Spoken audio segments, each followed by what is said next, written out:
가지고 신앙의 모험을 하고 있습니까? 라고 하는 제목으로 말씀을 나누도록 하겠습니다. 세계적인 프랜차이즈 기업 가운데 던킨 도너츠라고 하는 기업이 있어요. 이 기업은 1950년대에 미국에서 창립이 되었는데요. 현재 세계적으로 6,200개의 점포를 가지고 있고 약 2,700만 명 이상의 고객이 이 던킨 도너츠를 찾는다는 거예요. 그런데 이러한 기업을 만든 분이 윌리엄 로젠버그라고 하는 분인데요. 여러분 예전에 그 기업을 이렇게 일구었던 1세대들이 다 그러하지만 이 윌리엄 로젠버그도 아주 가난한 가정에서 태어나 공공한 삶을 살았답니다. 그런데 이분이 아주 신실한 신앙인이었대요. 그래서 이분의 삶의 모토가 성실과 신념, 그리고 이분이 아주 어렸을 때부터 이렇게 놓치지 않고 했던 일들이 11조래요. 성실과 신념만 있으면 우리가 존귀한 삶을 살 수 있다, 그런 이야기들을 합니다. 윌리엄 로젠버그가 72번째 생일상을 받았을 때 남겼던 아주 유명한 말이 있어요. 그가 이런 얘기를 합니다. 저는 궁핍하고 교육을 충분히 받을 수 없는 열악한 환경에서 자랐지만 하나님께서는 언제나 제가 지기 버거운 인생의 짐들을 대신 맡아주셨습니다. 70평생을 살아오면서 저 나름대로 갖게 된 신념이 있는데, 그것은 인생의 가치는 지식에 있는 것이 아니라 삶의 태도에 있다는 것입니다. 그 삶의 태도는 바로 도전 정신입니다. 현대 사회에서 자신의 삶을 존귀하게 살아가는 사람들에게 나타나는 세 가지 V가 있대요. 세 가지 V. 영어 이니셜로 3V라고 말하는데요. 그 첫 번째가 비전이에요. 비전. 꿈입니다. 꿈을 갖고 있는 사람은 아무리 암울하고 절망적인 환경에 쌓여 있어도 꿈을 잃지 않기 때문에 자신의 삶을 존귀하게 만들어간다라고 하는 것이죠. 두 번째가 바이탈리티라고 하는 단어예요. 활력이라는 단어입니다.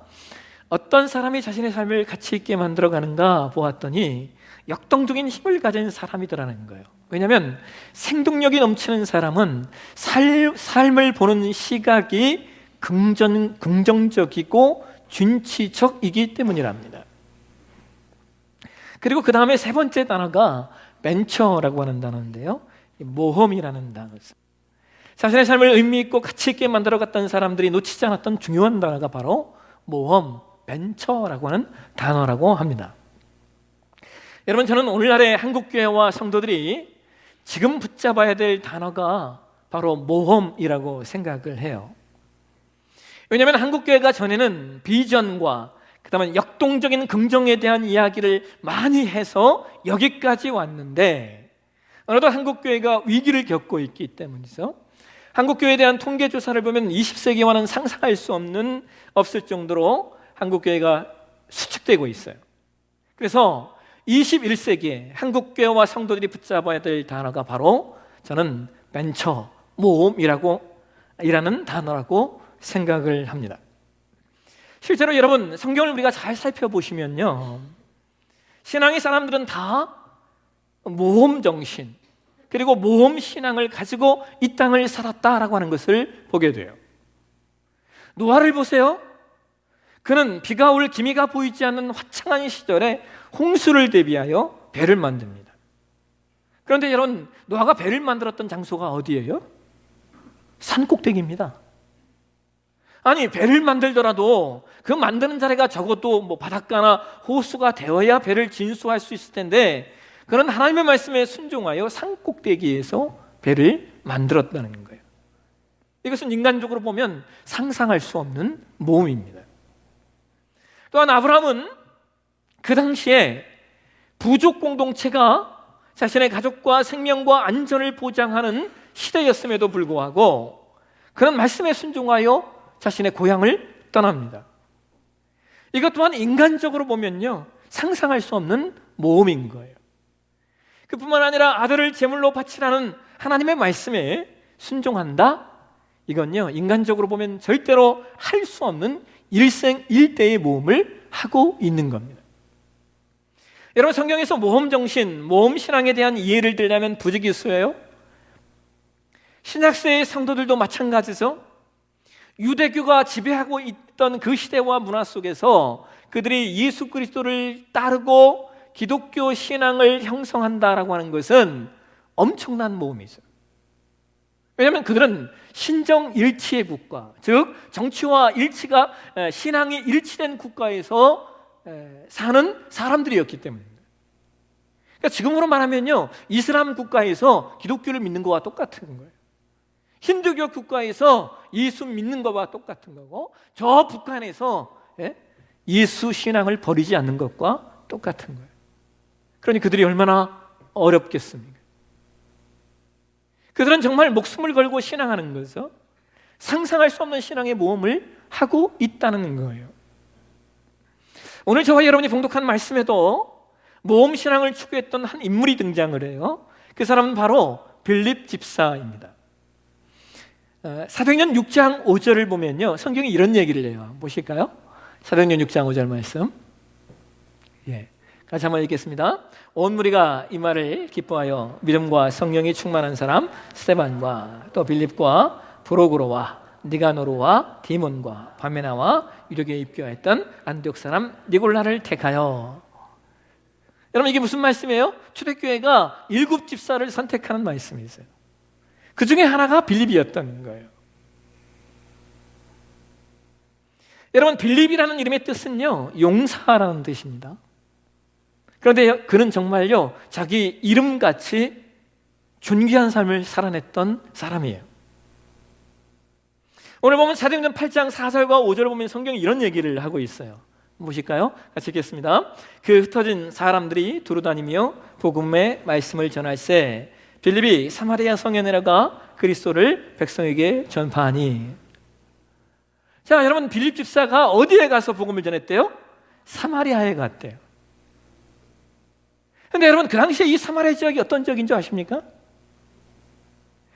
이 사마리아 지역, 사마리아 땅, 사마리아 족속은요, 이스라엘 백성이 개돼지로 여기던 사람들이에요. 왜냐하면 이스라엘 백성들은 혈통을 중시 여기는데, 이 사마리아 족속은 바벨론 포로기 때 포로된 북이스라엘의 백성들과 이방 족속들이 혼혈이 되어서 만들어진 족속이기 때문입니다. 재밌는 게 뭔지 아세요? 예루살렘에서 갈릴리로 갈 때요, 그 중간에 사마리아가 있거든요. 그 땅을 지나가지 않아요. 뺑 둘러서 땅을 지나갑니다. 그러니까 이스라엘 백성들에게 사마리아 땅은요, 저주의 땅이고 저주의 백성이에요. 학자들마다 이견이 있기는 하지만 어떤 학자들은 오늘날 팔레스타인 사람들이 바로 사마리아 사람이다라고 말하는 이들도 있어요. 여러분, 지금도 서로 죽이며 전쟁을 하는데 그 당시에는 어떠했겠습니까? 그런데 빌립 집사가 이스라엘 백성이 개돼지로 여기는 바로 그 족속에 들어가서 복음을 전하는 거예요. 그런데 사마리아에 놀라운 일이 일어나요. 사도행전 8장 6절에서 8절 말씀을 한번 보실까요? 같이 한번 읽도록 하겠습니다. 사도행전 6장 8장 6절 8절 같이 읽겠습니다. 무리는 빌립이 행하는 표징을 듣고 보면서 그가 하는 말에 한 마음으로 귀를 기울였다.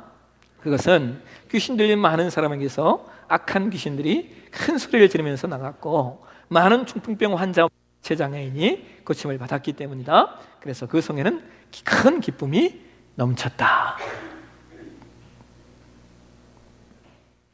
빌립 집사의 복음 전파로 말미암아 사마리아의 놀라운 붕의 역사가 일어나는 거예요. 그러니까 여러분, 그 이어지는 사도행전 8장 14절 이하의 말씀을 우리가 읽어보면요, 사마리아에 붕이 임했다는 소식이 예루살렘 교회에 전해지니까 예루살렘 교회가 사도 베드로와 사도 요한을 사마리아에 보내서 빌립 집사를 돕도록 합니다. 여러분, 사도들이 집사의 일을 도우러 왔다는 거예요. 무슨 말입니까? 빌립 집사가 그 당시에 사도들도 할 수 없는 일들을 해냈기 때문인 거예요. 근데 여러분, 더 재미있는 것은 사도행전 8장 26절에 보면 성경이 이런 얘기를 해요. 한번 보실까요? 주의 사자가 빌립에게 말하여 이르되 일어나서 남쪽으로 향하여 예루살렘에서 가사로 내려가는 길까지 가라 하니 그 길은 광야라. 여러분, 여기 주의 사자는 주의 천사를 이야기하는 거죠. 천사가 빌립 집사에게 나타나서 가사라는 지역으로 내려가라 라고 말하고 있어요. 여러분, 이게 이해가 되십니까? 지금 한창 사마리아에 복음이 전파되고 놀라운 역사들이 일어나고 있는데 왜 갑자기 천사가 나타나서 사마리아에서 140km나 떨어진 가사라고 하는 지역에 가라고 하는 걸까요? 여러분, 이건요, 오늘날의 의미로 찾으면 이런 얘기예요. 예루살렘을 우리가 서울로 칭한다면요, 이 사마리아는요, 어디 한 인천쯤 될까요? 인천 끝쯤 될까요? 근데 거기에서 지금요, 어디로 가라는 거예요? 강원도로 가라는 거예요. 강원도 산골로 가라는 거예요. 강원도 광야로 가라는 거예요. 여러분, 제가요, 이렇게 후배 목사님들을 이렇게 만나면은 제가 꼭 빼놓지 않고 하는 말이 있어요. 제발 좀 대도시를 떠나라라고 이야기를 해요. 예? 대도시에, 큰 도시에만 있지 말고 제발 좀 대도시를 떠나라. 그러면 새로운 기회와 새로운 장이 열린다. 그런데요, 많은 목회자들이 대도시 안 떠납니다. 그런데 오늘 본문의 빌립 집사는요, 아주 단순하게 순종해요. 한참 부흥을 일으키고 있던 지역을 내려놓고 아무것도 없는 땅으로 다시 가는 거예요. 그런데 거기서 누구를 만납니까? 사도행전 8장 27절 보실까요? 같이 읽겠습니다. 일어나 가서 보니 에티오피아 사람 곧 에티오피아 여왕 간데게의 모든 국고를 맡은 관리인 네시가 예배하러 예루살렘에 왔다가, 가사라는 지역에 갔다가 이 빌립 집사가 누구를 만났냐면 에티오피아 여왕 간다게의 모든 국고를 맡은 관리인 네시. 여러분, 이건요, 그냥 우리가 생각하는 네시가 아니에요. 이 사람은 에티오피아 여왕의 그 국고를 총괄하는 국내 대신입니다. 당시 에티오피아는 구약적 개념으로 얘기하면 구스족 속을 말하는 거고요. 이 당시에는, 시작시대는 고대 누비아 왕국을 말하는 거예요. 그 당시에는 상당한 강국이었어요. 그러니까 빌립 집사가 고대 강국의 국내 대신을 만나서 그에게 복음을 전파하는 것이죠. 여러분, 이 사건이 왜 중요한 줄 아십니까? 이 사건으로 말미암아 비로소 아프리카에 복음이 전파되기 때문이에요. 그러니까 빌립은 알지 못하고 갔지만 하나님은 명확한 목적이 있으셔서 그를 그곳으로 보내신 거예요. 더 놀라운 게 뭔지 아세요? 여러분, 사도 바울이요, 회심한 이후에, 바울이 회심을 하잖아요. 회심한 이후에 빌립 집사를 만나는 사건이 있어요. 그게 사도행전 21장이에요. 사도행전 21장 8절과 9절 한번 보겠습니다. 같이 읽겠습니다. 이튿날 떠나 가이사라에 이르러 7 집사인 중 하나인 전도자 빌립의 집에 들어가서 머무르느니라. 그에게 딸 넷이 있으니 처녀로 예언하는 자라. 여러분, 사도행전 21장은 사도 바울이 3차 선교 여행을 마치고 예루살렘으로 돌아오는 여정이에요. 바울이 3차 선교 여행을 마치고 예루살렘으로 돌아오는 과정에서 그 당시 항구 도시였던 가이사라를 거쳐서 돌아오게 되는데 거기에 누가 있었다는 거예요? 빌립 집사가 거기 있었다는 거예요. 여러분, 이 빌립 집사가요, 사도행전 8장에서 등장하고요, 그 다음에 이 사람의 이름이 사도행전에 등장을 하지 않아요. 그러다가 21장에 이 빌립 집사의 이름이 나오는데요, 여러분, 8장에서 21장 사이의 시간 간격이 얼마인 줄 아세요? 20년입니다. 우리는 8장에서 그냥 쭉 읽으니까 뭐 얼마 아닌 것 같지만 8장에서 21장 사이의 시간 간격이 20년이라는 거예요. 무슨 얘기예요? 빌립 집사는 여전히 자신이 있어야 할 곳에서 복음 전하는 자로서의 삶을 살고 있는 거예요. 사도행전 21장 9절에 그러잖아요. 딸 넷이 처녀로 예언하는 자라. 여러분, 여기 예언이라는 말은요, 우리가 이 예언이라는 말을 잘 이해해야 돼요. 예언은 미래일을 맞추는 게 아니에요. 예? 뭐 점쟁이 젖보듯이 미래일을 맞추는 게 아니라 예언은 하나님의 뜻을 대언하는 걸 말하는 거예요. 하나님의 뜻이 선포되는 것이 예언인 거예요. 그리고 무엇보다 여기 9절에 이 예언이라는 단어의 원어적 의미가요, 선지자적 직무를 행하다라는 뜻이에요. 무슨 말입니까? 빌립 집사뿐만 아니라 그의 자녀들까지 복음 전하는 자로 삶을 살고 있다는 거예요.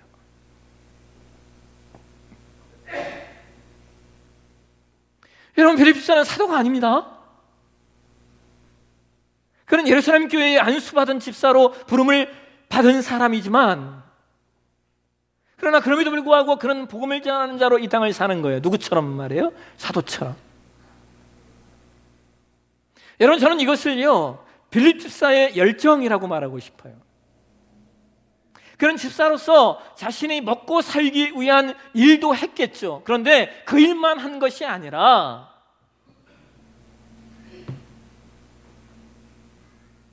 그를 통하여 복음이 선포됐다는 거예요.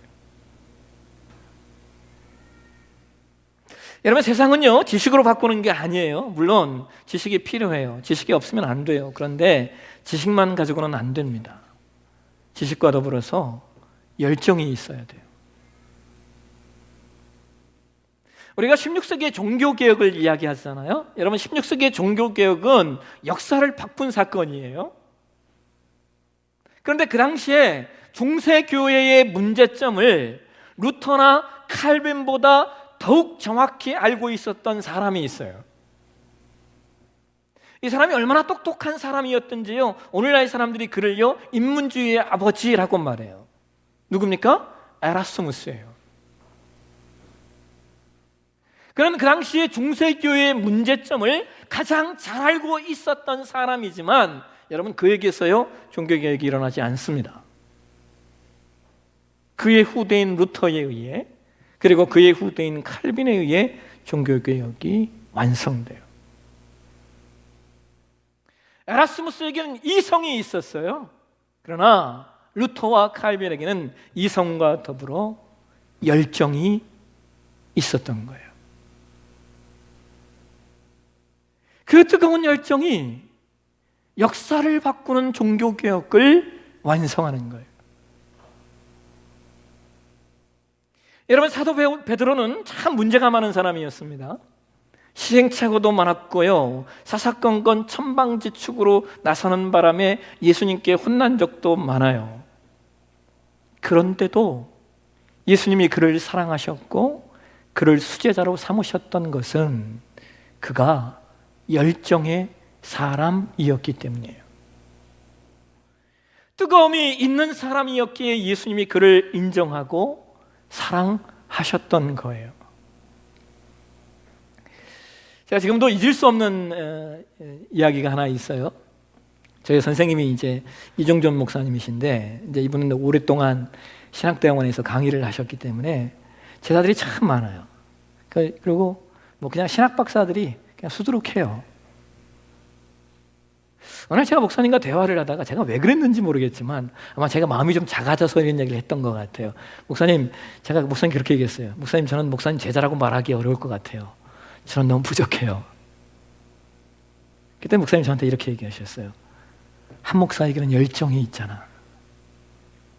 열정을 넘어설 수 있는 것은 없어. 뭐 물론 저를 위로하시려고 하신 말씀이겠지만 그 말이 저에게 적지 않은 동기부여가 됐어요. 여러분, 기억하십시오. 열정을 이길 수 있는 게 없어요. 그래서 여러분, 가장 열정적인 신앙이 뭔지 아세요? 그것은 바로 신앙의 모험을 하는 거예요. 도전하는 신앙이에요. 그래서 제가 이 아침에 여러분들에게 두 가지 모험을 좀 드리고 싶어요. 하나는 이런 거예요. 우리는요, 복음을 받은 나라예요. 그죠? 우리는 누군가에게 복음을 받았고 누군가에게 사랑을 받은 나라이고 받은 사람들이에요. 여러분, 세상에 다른 나라에게서 원조를 받다가 이후에 원조를 해주는 나라가 된 것이요, 우리나라밖에 없습니다. 세계에 수많은 나라들이 있는데 원조 받던 나라들은 지금도 원조 받아요. 근데 대한민국만큼은 원조를 받았던 나라, 일제 치하와 6.25로 깡그리 무너졌던 이 나라, 그래서 다른 나라들이 우리나라에 원조를 많이 해줬어요.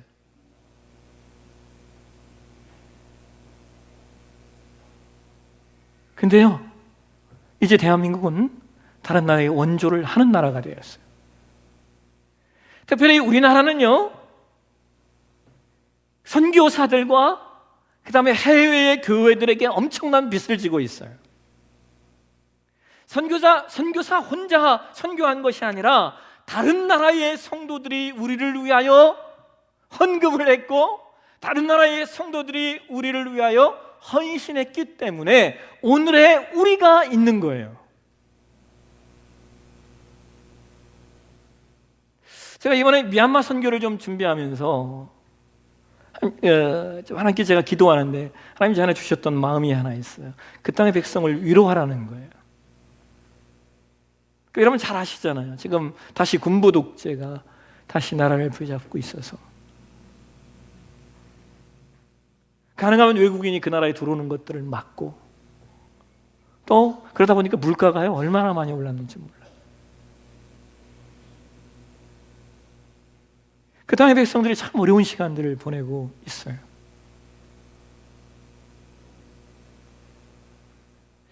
여러분에게 이 미얀마 땅을 위로하는 일이 여러분에게 모험이 되셨으면 좋겠어요.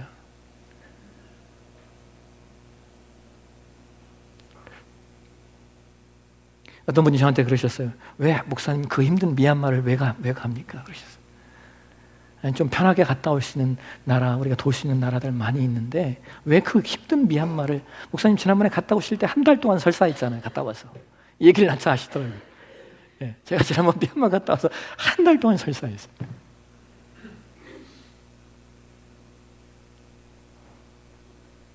그래서 가는 거예요. 힘든 곳이니까, 어려운 곳이니까. 또 하나, 여러분의 2024년을 제가 다음 주에 이제 제자훈련 훈련 계획서가 다음 주에 여러분 주보에 나갈 거예요. 올해는 제가 제자훈련을 좀 빨리 하려고 해요. 왜냐하면 제가 올해는 좀 안식월 일정이 좀 있어서 좀 빨리 시작하려고 해요. 올해 제가 제자훈련을 낮반, 밤반, 두 반을 할 거예요. 낮반 한 반, 저녁반 한 반. 여러분, 우리가 신앙하면서 여러분 그런 마음 안 드세요? 적어도 일정 기간만큼은 하나님 말씀에 초집중돼서 하나님 말씀을 체계적으로 훈련받고 체계적으로 양육받는 일이 우리 신앙의 여정이 좀 있어야 하잖아요.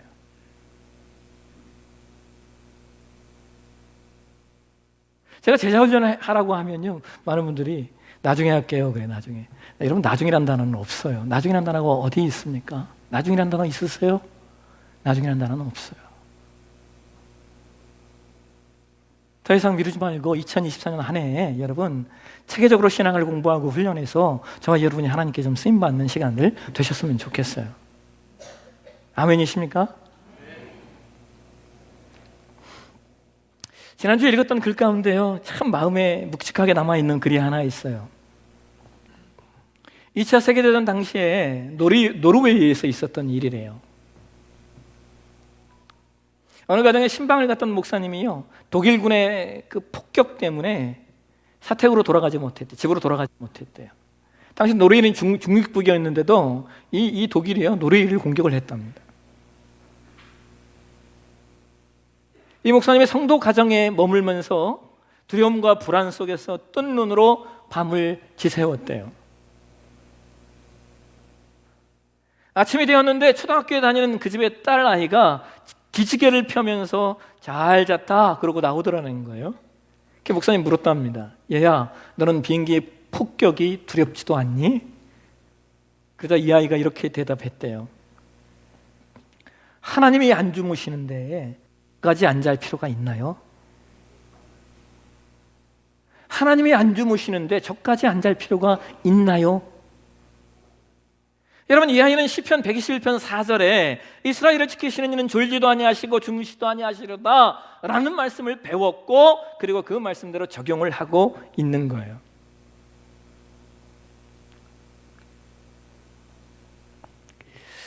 어제 갑자기 그 몸살이 제가 왔어요. 그래서 이제 안 좋으니까 잠을 못 자겠더라고요. 그래서 밤새 거의 잠을 자지 못했는데, 그런 생각이 좀 들었어요. 전 뭔가를 끊임없이 해야 하는 사람이기 때문에, 저는 뭔가를 끊임없이 해야 제가 사는 사람이기 때문에 뭔가를 끊임없이 하는데, 그렇잖아요 여러분. 우리 교회 사역이 얼마나 많습니까? 근데 한편으로 성도님들은 얼마나 어려우실까라는 생각이 들었어요. 그렇잖아요. 그러니까 뭔가를 계속 해야 하는, 끊임없이 뭔가를 해야 하는 목사를 만났으니 성도님들도 뭔가를 하셔야 되니 얼마나 어렵겠어요.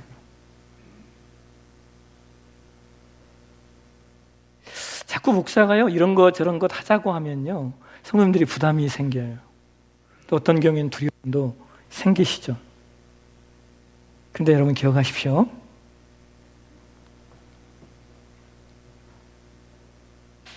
하나님께서 저와 여러분을 지키고 계시고,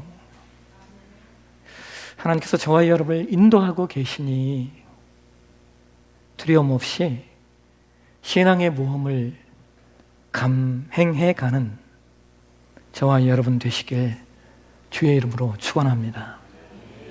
기도하겠습니다. 하나님, 오늘도 주의 말씀 가운데 우리를 세웁니다. 오늘 빌립 집사를 통하여 우리가 도전을 받습니다. 한 사람의 집사였지만 그러나 그의 삶이 복음에 대한 뜨거운 열정이 있어서 그의 삶이 존귀하고 그의 삶이 가치 있고 그의 삶이 하나님 나라의 의미 있는 존재로 자리매김하였던 것을 우리가 기억합니다. 주님, 우리에게도 열정을 허락해 주옵소서. 뜨거운 마음을 가지고 이 땅을 살게 도와주옵소서. 그래서 그 열정 가지고 하나님께 쓰임받는, 우리가 헌신하는 것이 아니라 하나님께 쓰임받았다라고 하는 것 놓치지 않는 우리 되게 도와주옵소서. 걸어가신 예수님의 이름으로 기도합니다. 아멘.